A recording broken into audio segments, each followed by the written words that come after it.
Assalamualaikum warahmatullahi wabarakatuh. Ketemu lagi dengan saya mata pelajaran IPS Pak Talwoko, yaitu kita belajar dari perdagangan antar daerah dan perdagangan antar negara. Tentunya Bapak berharap semoga kalian semua dalam keadaan sehat walafiat, tetap menjaga protokol kesehatan dan juga harus tetap semangat dalam hal belajar. Tugas guru-guru semuanya harus dikerjakan tepat waktu, jangan sampai telat, karena kalau yang tepat waktu itu nilainya akan lebih besar ketimbang yang mengerjakan belakangan, ya. Karena kalian disebut belajar, maka harus banyak belajar, ya. Lanjut. Perdagangan antar daerah dan perdagangan antar negara yang akan kita bahas pada kali ini, yang satu persatu yaitu mengenai perdagangan antar daerah terlebih dahulu, ya.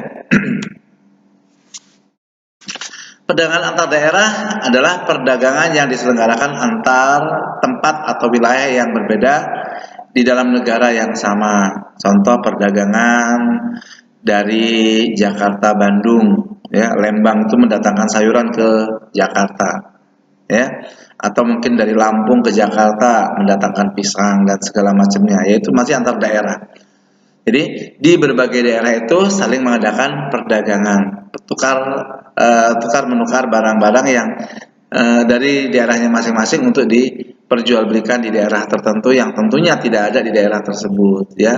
Di Jakarta itu tidak banyak pohon-pohonan buah-buahan, namun ketika panen buah-buahan itu akan melimpah di Jakarta. Kenapa? Itulah yang dinamakan perdagangan antar daerah, di mana barang-barang itu didatangkan dari daerah lain, yang mana Jakarta merupakan penduduk yang paling padat sehingga membutuhkan akan barang-barang tersebut, ya. Kriteria perdagangan antar daerah antara lain adanya spesialisasi produk. Contoh yang tadi disebutkan, ya, Lembang terkenal dengan sayurannya. Malam-malam berapa bis mobil, ya, itu sayuran dibawa ke Jakarta. Untuk dia apa? Dijual di Jakarta. Tuh. Karena Jakarta nggak bisa tumbuh sayuran-sayuran seperti kayak kol gitu kan, ya. Nah itu datangkan semua dari daerah Lembang rata-rata itu. Terus pisang dari daerah Lampung datang ke Jakarta. Ntar musim durian, durian dari berbagai daerah datang ke Jakarta. Musim duku, duku dari berbagai daerah datang ke Jakarta. Tuh, ya. Nah, karena di Jakarta itu lahannya sempit, hanya untuk tempat tinggal, sehingga perkebunan, persawahan sempit atau semakin sulit sehingga harus didatangkan dari daerah yang lain. Lanjut, yang keduanya terpenuhnya kebutuhan dalam suatu daerah, ya. Kita jadi bisa makan apa saja tanpa harus ke daerah yang lain. Kalau mungkin dulu sekitar tahun 80-an, ya, ada lagunya Enno Lerian, mau makan buah salak gitu kan, mau makan buah pisang kan? Tidak selalu harus ke Ambon, pisangnya pisang Ambon tapi nggak harus ke Ambon. Pisang barangan dari mana? Dari Sumatera Utara. Tidak harus ke Sumatera Utara kita bisa merasakan pisang barangan. Mau makan buah jeruk Bali, nggak mesti harus ke Bali, tapi sudah ada di sini di Jakarta, tuh, sehingga kebutuhan terpenuhi. Terus kemudian untuk perdagangan antar daerah yang ketiga yaitu biaya produksinya akan lebih murah karena menggunakan mata uang yang sama. Nih, ya. Biaya produksi lebih murah karena jarak tempuhnya juga lebih dekat, memakai alat tukar yang sama. Terus kemudian ada pertukaran barang, artinya ya saling melengkapi satu dengan yang lainnya. Daerah ini menghasilkan buah apa, daerah A menghasilkan apa, daerah C menghasilkan apa, sehingga mereka saling bertukaran, sehingga semua lengkap buah-buahan yang kita butuhkan. Yang ke enamnya adanya saling kerjasama. Kalau nggak ada kerjasama nggak mungkin ada perdagangan antar daerah. Dan yang berikutnya adalah untuk mencari keuntungan. Mengapa jual jauh-jauh sampai ke Jakarta? Karena Jakarta harganya mungkin dikatakan lebih tinggi karena banyak membutuhkan, sehingga mendapatkan untung yang besar. Terus yang berikutnya akan tercapai kepuasan maksimal bagi seorang petani kalau barangnya laku, itu akan ada kepuasan tersendiri untuk merawat dari kecil terus kemudian sampai panen dijual laku, itu merupakan kepuasan tersendiri, apalagi mendapatkan untung yang besar. Ya kayak beli ayam dari kecil-kecil, dari baru netes, dipelihara sebulan 2 bulan udah besar, dijual di Jakarta tuh, ya kan? Itu untuk mencari keuntungan.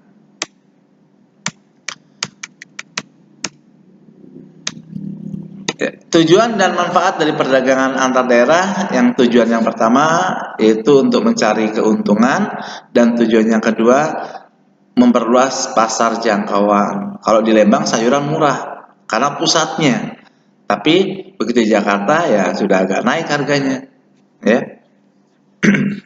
sudah agak naik harganya karena mungkin transportasinya kan diperlukan juga biaya juga, angkutnya juga pakai biaya juga. Manfaatnya apa perdagangan antar daerah? Yaitu menyediakan alternatif alat pemuas.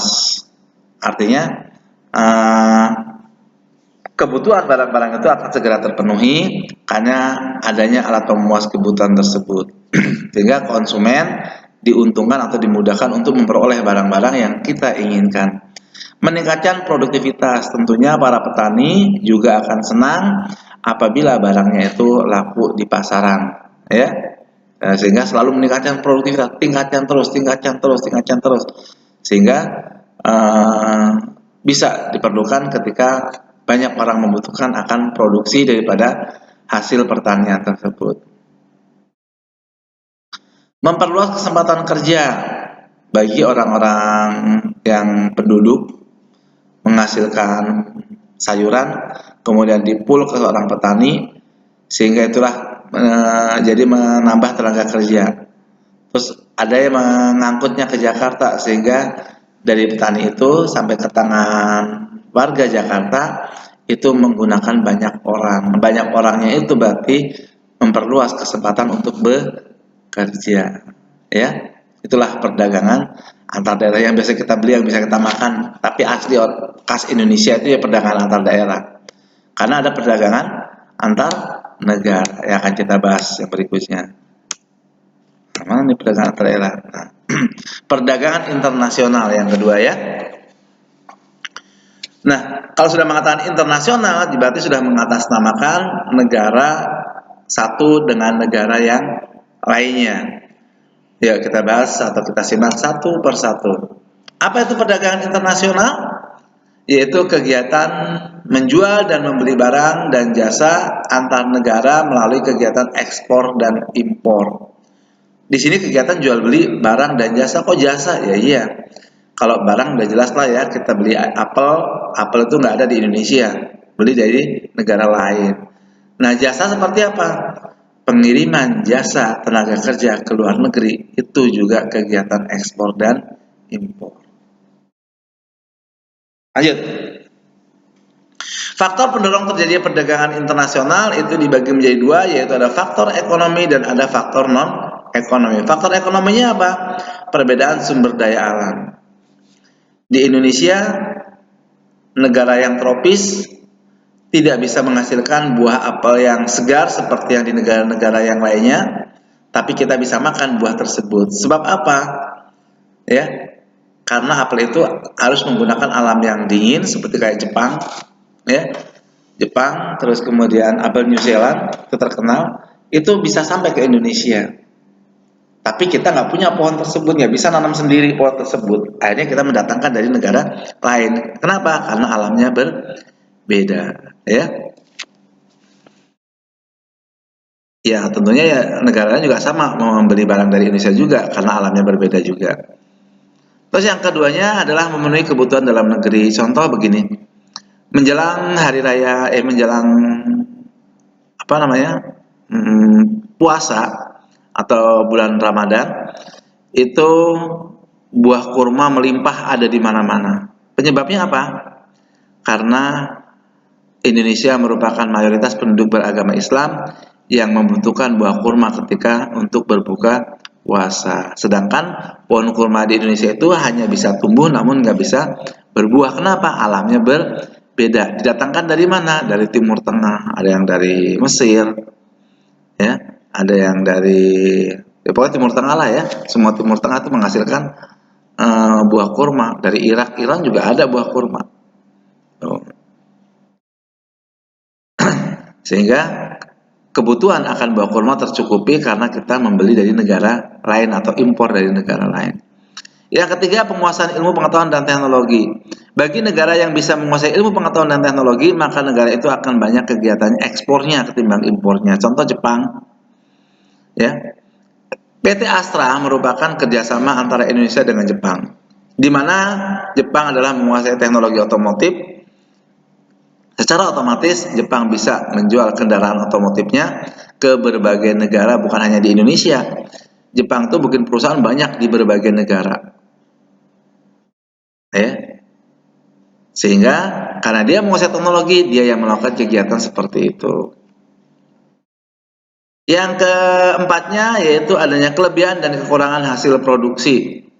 Contoh adalah Indonesia merupakan negara yang sumber daya alamnya merupakan terbesar ketiga ya. Terbesar ketiga setelah benua Amerika, terus kemudian Eropa, Afrika, dan kita Asia. Indonesia tuh kalau di Asia nomor 1. Untuk hasil tangkapan ikan di laut, Indonesia tuh berlimpah atau kelebihan, termasuk ikan, udang, dan segala macamnya ya, atau seafood. Nah, itu karena kelebihan, maka Indonesia bisa menjual ke negara lain. Ya, contoh terutama Jepang ya. Jepang itu senang atau mungkin dia impor dari Indonesia untuk daging ikan tuna dan juga udang untuk dibikin makanan-makanan khas Jepang. Karena kita kelebihan. Terus yang ke limanya itu perbedaan pendapatan suatu negara. Ya, yang menjadi pendorong yaitu perbedaan pendapatan suatu negara. Contoh, kenapa sih harus mau jadi TKI ke luar negeri? Kan di sana resikonya ya sering disiksa majikan segala macam gitu kan, gajinya kadang nggak dibayar. Kenapa mereka terobsesi untuk bekerja di luar negeri? Mengapa mereka mau bekerja di negara yang sangat jauh? Karena mereka mengatakan di luar negeri itu gajinya lebih besar ketimbang di negara kita sendiri itu. Makanya rela jadi pembantu rumah tangga ke negara lain karena gajinya lebih besar ketimbang di suatu negara atau negara kita sendiri. Terus yang berikutnya terjadi perdagangan internasional yaitu perbedaan selera masyarakat. Ya tentunya di kalangan orang-orang yang berduit selalu membeli barang-barang impor. Ya. Tapi bagi negara yang daerah yang atau orang yang duitnya terbatas ya membeli barang-barang lokal. Ya. Di rumahnya terlalu tersedia buah apel, buah anggur, ya, yang merupakan barang-barang impor itu selalu ada. Nah itu kan pasti tentunya orang-orang yang banyak duit. Kalau bagi yang orang-orang yang berkelas biasa ya mungkin yang lokal yang dibeli, ya. Kalau dulu pepaya itu pepaya California namanya, itu hanya tumbuh di daerah kalau California. Dia yang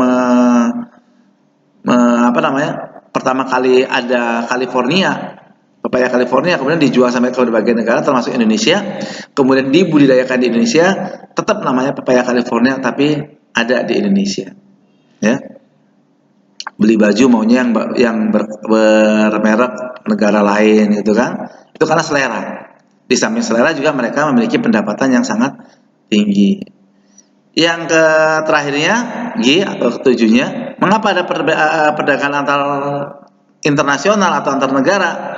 Karena adanya transportasi. Kalau ada transportasi nggak nyampe barang tersebut ke Indonesia, ya. Baik itu transportasi laut maupun udara. Darat mah nggak ada, transportasi darat masuk ke kegiatan ekspor impor. Ya, walaupun ke Malaysia juga menggunakan pesawat, walaupun satu wilayah ya, dengan Indonesia satu daratan dengan Kalimantan.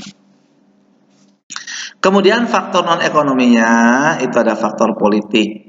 Mengapa melakukan perdagangan? Karena kita mengadakan kerjasama dengan Indonesia. Kenapa kita harus membeli di negara Malaysia? Karena ada hubungan faktor politik, hubungan kerjasama. Kalau nggak ada hubungan faktor politiknya emang nggak bisa, ya. Seperti kayak Indonesia dengan negara Israel itu nggak ada hubungan diplomatik, nggak ada hubungan politik, sehingga kita tidak bisa menjual ke negara Israel dan Israel pun tidak bisa menjual barang ke Indonesia. Kemudian yang B-nya faktor sosial dan budaya. Kita kadang-kadang menjual ke negara lain karena ada istilahnya sosial, ya. Kita membantu negara seperti membantu negara Timur Leste karena dulu bagian dari Indonesia, kemudian kita menjual barang ke sana tapi harganya lebih dimurahkan. Atau untuk apa namanya? Untuk sosial lah, menjual tapi dengan harga murah tapi ke negara lain. Terus kemudian pengenalan budaya, ya. Kita menjual ke negara lain yaitu menjual kegiatan kebudayaan, diperkenalkan budaya Indonesia ke negara lain, sehingga banyak orang-orang asing ke Indonesia untuk belajar memain gamelan, bermain wayang, padahal dia orang asing, tapi dia mau belajar. Itulah budaya kita yang mereka apa namanya, yang mereka pelajari, itu budaya seperti itu. Lanjut, manfaat perdagangan internasional. Ya, yang pertama dari gaple itu ya. Perdagangan internasional yang pertama ya, memenuhi kebutuhan dalam negeri, sehingga Indonesia bulan puasa terbentuk dengan adanya kurma, kebutuhan orang-orang muslim terpenuhi untuk berbuka puasa, ya kan? Karena disunahkan bagi seorang muslim berbuka puasa dengan memakan kurma terlebih dahulu. Ya, ganjil tentunya ya. Bisa 1, disunahkan ganjil ya, 1, 3, 5, 7 dan seterusnya. Manfaat yang kedua yaitu menambah devisa negara. Jadi pundi-pundi uang negara itu akan bertambah dengan adanya kegiatan perdagangan internasional. Kita bisa mendatangkan atau banyak mendapatkan uang asing dari kegiatan perdagangan internasional. Yang ketiganya adanya spesialisasi produk spesial. Apa sih spesialisasinya Jepang menjual ke Indonesia? Udah otomatis otomotif. Ke mancanegara juga sama juga, otomotif terkenalnya Jepang. Padahal bukan itu saja. Ya, kalau kamu mungkin tahu yang namanya Yakult diproduksi di Indonesia, pabriknya aslinya di Jepang. Pocari Sweat juga aslinya di Jepang, tapi dijual di Indonesia, dibuatkan pabriknya di Indonesia. Spesialisasi kan dia karena negaranya yang hebat, makanya banyak orang-orang hebat. Sedangkan kalau Indonesia itu spesialisasinya kalau untuk menjual ke negara lain, ya biasanya itu adalah hasil tangkapan laut, hasil hutan, dan juga aneka macam tambang.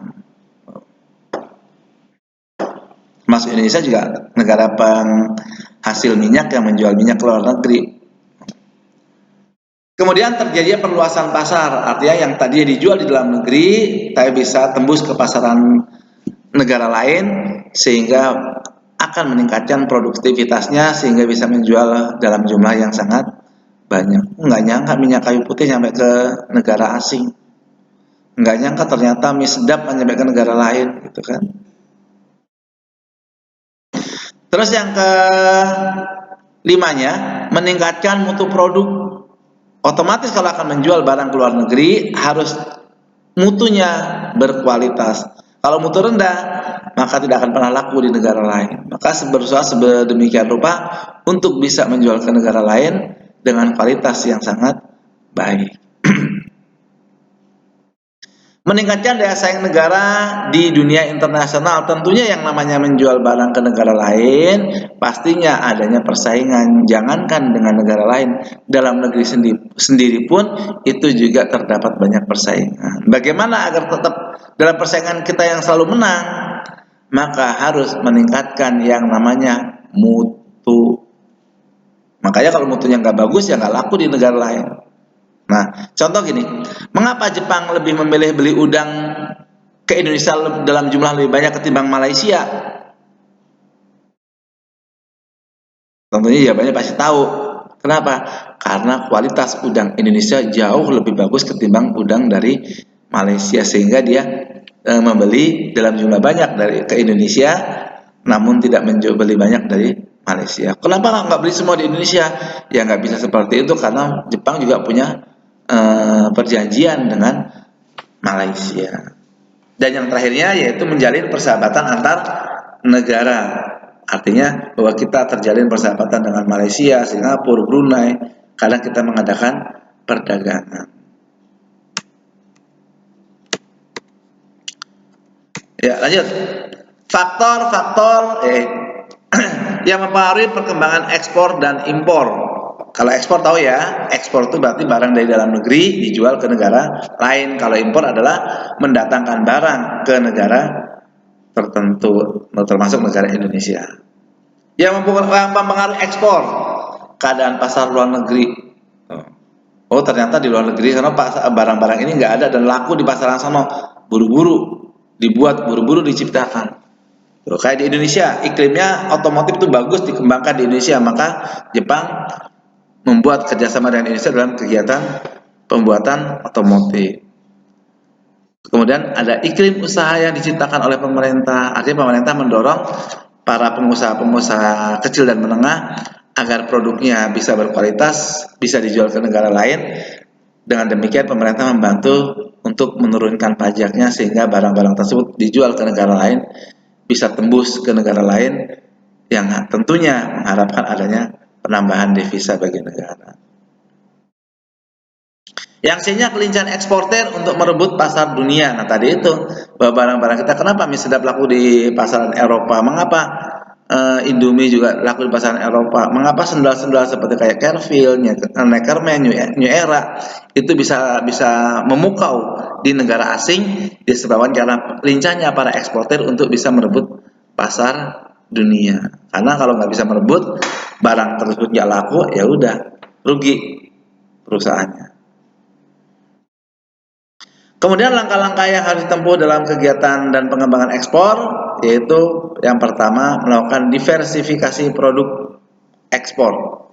Jangan hanya produk itu saja, tapi ada produk yang lainnya yang sejenis lah. Contohnya ini. Kenapa Jepang yang dijual bukan hanya Pocari saja ke Indonesia, padahal itu bisa menjual yang lainnya.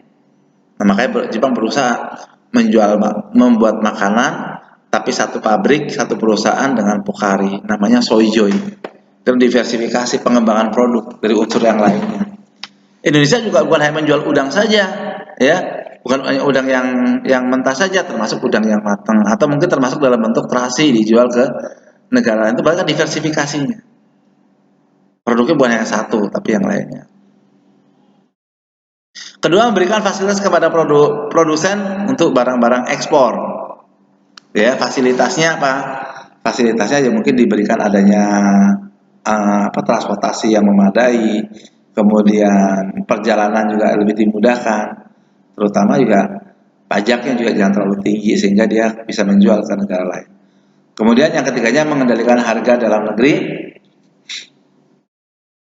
Artinya walaupun kita menjual ke negara lain, tetap produksi dalam negeri berjalan terus sehingga bisa barang-barang itu jumlahnya nggak habis di luar negeri semuanya.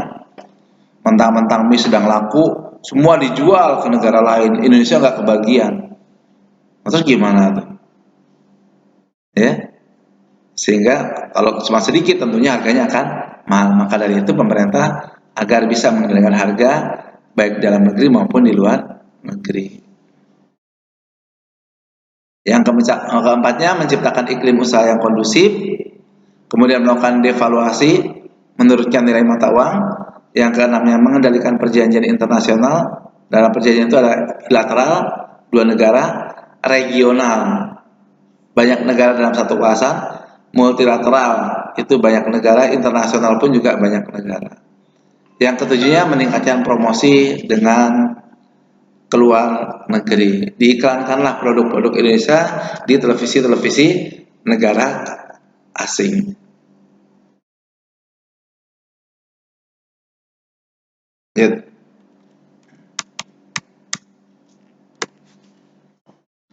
Nah, yang berikutnya adalah hambatan-hambatan dalam perdagangan internasional. Tentunya yang namanya menjual barang ke negara lain pasti ada hambatannya. Jangankan ke negara lain, dalam negeri pun juga ada hambatan. Hambatan yang pertama untuk kegiatan ekspor yaitu kualitas sumber daya manusia yang sangat rendah.